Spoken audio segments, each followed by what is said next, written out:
ଜୀବନରେ ସମସ୍ତେ ତୁମ ଭଲ ଚାହାନ୍ତିନି। କିଛି ଲୋକ ତୁମ ସହ ହସିକି କଥା ହୁଅନ୍ତି ସତ, କିନ୍ତୁ ଭିତରୁ ଚାହୁଁଥାନ୍ତି ତୁମେ ଫେଲ୍ ହେଇଯା। ଏହି ଭିଡ଼ିଓରେ ତୁମେ ଜାଣିପାରିବ କାହିଁକି କିଛି ଲୋକ ତୁମ ପତନ ଦେଖିବାକୁ ଚାହୁଁଥାନ୍ତି ଆଉ ନକଲି ଲୋକମାନଙ୍କୁ କେମିତି ଚିହ୍ନିବ। ତେବେ ଚାଲନ୍ତୁ ଆଜିର ଏହି ଭିଡ଼ିଓକୁ ଷ୍ଟାର୍ଟ କରିବା। ସାଙ୍ଗମାନେ, ଜୀବନର ସବୁଠୁ କଡ଼ା ସତ୍ୟ କ'ଣ ଜାଣନ୍ତି କି? ସମସ୍ତେ ତୁମ ସକ୍ସେସ୍ ଚାହାନ୍ତିନି।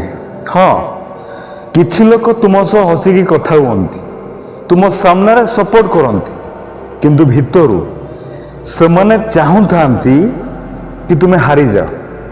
ସେମାନେ ଚାହୁଁଥାନ୍ତି କି ତୁମେ କେବେ ବି ବଡ଼ ନ ହୁଅ, ତୁମେ କେବେ ବି ଆଗକୁ ନ ଯାଅ। କାରଣ ତୁମର ସକ୍ସେସ୍ ସେମାନଙ୍କ ଇଗୋକୁ ହର୍ଟ କରିଦିଏ। ସାଙ୍ଗମାନେ, ଯେ ପର୍ଯ୍ୟନ୍ତ ତୁମେ ଆଭରେଜ ଅଛ, ଲୋକମାନେ ତୁମକୁ ପସନ୍ଦ କରିବେ, କିନ୍ତୁ ଯେଉଁଦିନ ତୁମେ ଗ୍ରୋ କରିବା ଆରମ୍ଭ କରିବ, ନିଜକୁ ଇମ୍ପ୍ରୁଭ୍ କରିବା ଆରମ୍ଭ କରିବ, ସକ୍ସେସ୍ ରାସ୍ତାରେ ଚାଲିବା ଆରମ୍ଭ କରିବ, ସେଇଦିନ କିଛି ଲୋକ ତୁମକୁ ଚୁପଚାପ ହେଟ୍ କରିବା ଆରମ୍ଭ କରିଦେବେ। ଶୁଣିବାକୁ କଡ଼ା ଲାଗୁଥାଇପାରେ, କିନ୍ତୁ ଏହା ହିଁ ହେଉଛି ରିଆଲିଟି।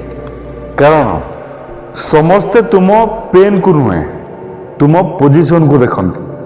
ତୁମେ ଫେଲ୍ ହେଲେ କିଛି ଲୋକ ଭିତରୁ ଖୁସି ହୁଅନ୍ତି, ତୁମେ ଭାଙ୍ଗି ପଡ଼ିଲେ ସେମାନେ ଚୁପଚାପ ଏନ୍ଜୟ କରନ୍ତି। ଆଉ ସବୁଠୁ ଡେଞ୍ଜରିୟସ୍ କଥା କ'ଣ ଜାଣନ୍ତି? ଏହି ଲୋକମାନେ ସବୁବେଳେ ଦୂରରେ ନଥାନ୍ତି, କେବେ କେବେ ସେମାନେ ତୁମ ପାଖରେ ଥାନ୍ତି, ଫ୍ରେଣ୍ଡ ହେଇକି, ରିଲେଟିଭ୍ ହେଇକି, କିମ୍ବା ୱେଲ୍ ୱିଶର୍ ମାନେ ଶୁଭଚିନ୍ତକ ହେଇକି। ସେଥିପାଇଁ ସମସ୍ତଙ୍କୁ ନିଜ ସିକ୍ରେଟ୍ କହିବା ବନ୍ଦ କର, ସମସ୍ତଙ୍କୁ ନିଜ ଡ୍ରିମ୍ ଦେଖାଇବା ବନ୍ଦ କର। କାରଣ କିଛି ଲୋକ ତୁମକୁ ମୋଟିଭେଟ୍ କରିବା ପାଇଁ ନୁହେଁ, ତୁମକୁ ଭାଙ୍ଗିବା ପାଇଁ ତୁମ ପାଖରେ ରୁହନ୍ତି। ସାଙ୍ଗମାନେ, ମନେ ରଖନ୍ତୁ, ତୁମର ସକ୍ସେସ୍ ହିଁ ସବୁଠୁ ବଡ଼ ରିପ୍ଲାଏ।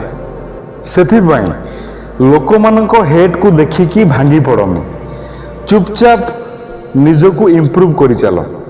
ଆଉ ଏତେ ସକ୍ସେସଫୁଲ୍ ହେଇଯାଅ କି ଯେଉଁମାନେ ତୁମ ପତନ ଦେଖିବାକୁ ଚାହୁଁଥିଲେ, ସେମାନେ ଗୋଟେ ଦିନ ତୁମ ସକ୍ସେସ୍ ଦେଖିକି ଚୁପ୍ ହେଇଯାଆନ୍ତୁ।